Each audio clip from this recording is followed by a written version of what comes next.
સિહોર નગર સેવક દીપશંકભાઈ રાઠોડ દ્વારા pre monsoon કામગીરીને લઈ ગોતમેશ્વર તળાવના બારણા સહિત કામગીરી ન થતા મામલતદારશ્રીને આવેદન પાઠવ્યું.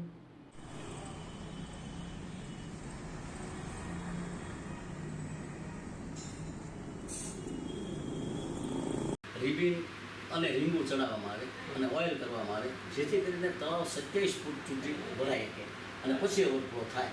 હવે અત્યારે જે તિરાડો છે સાહેબ, એ આવું મોંઘું પાણી મહીપુરેજનો કરોડો રૂપિયાનો અમે લઈએ છીએ અને આ પાણી તિરાડોમાંથી વયું જાય તો સિહોર શહેરને કરોડો રૂપિયા ખોટી રીતે મહીપુરેજમાં ભરવા પડે અને તળાવ અમારું અધૂરું રહે. એટલે એ પ્રી મોન્સૂનની કામગીરી ગત વર્ષે પણ આ બોડીએ કરી નથી અને અત્યારે પણ ચોમાસું એવું કરી નથી. ખરેખર માર્ચ એપ્રિલમાં કરવી જોઈએ, હજી સુધી એણે કરી નથી. અને આ કામગીરી તાકીદે કરે તો અમારું તળાવ ઓવરફ્લો થઈ શકે અને અમારા તળાવની 27 ફૂટની સપાટી સાહેબ એવી હોય છે કે સિહોર શહેરને 4 મહિના પાણી આવે. પછી 20-21 ફૂટ આવે ને ઝીરો લેવલે, એ પાણી અમારે ખાડામાં જ આવે. એ પાણીથી અમે સિહોરની પ્રજાને 3 મહિના આપી ત્યાં પૂરું થઈ જાય.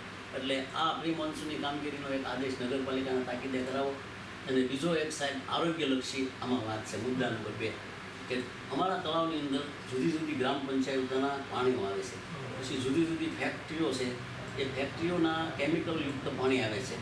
અને તમે સાગવાડીની પહેલાં જ નાળું ભર્યું છે ત્યાં સાહેબ, એની વિઝિટ કરો તો એટલું બધું દુર્ગંધવાળું પાણી છે કે સિહોરની પ્રજાને એ પાણી જેવો વરસાદનો ભડકો આવે એટલે એ પાણી તળાવમાં પ્રવેશ લઈ લે અને પછી સિહોરની જનતા દરરોજ એ ગંદુ પાણી પીવે તો સિહોર શહેરની જનતાને એક મોટા રોગચાળાનો ભોગ બનવાની પણ આમાં મોટી શક્યતા રહેશે.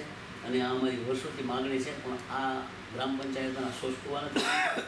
અને ફેક્ટરીઓના જે પાણી છે એ કેમિકલવાળા છે અને એની દુર્ગંધ તમે અત્યારે ટાણા રોડે જાઓ તો જોવા મળશે.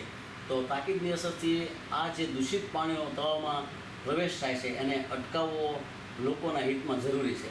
જો એ નહીં અટકે તો સાહેબ અસાધ્ય રોગો થવાની શક્યતા રહેશે. અને વારંવાર મીડિયા દ્વારા સિહોરની જનતા દૂષિત પાણીની ફરિયાદ પણ કરે છે.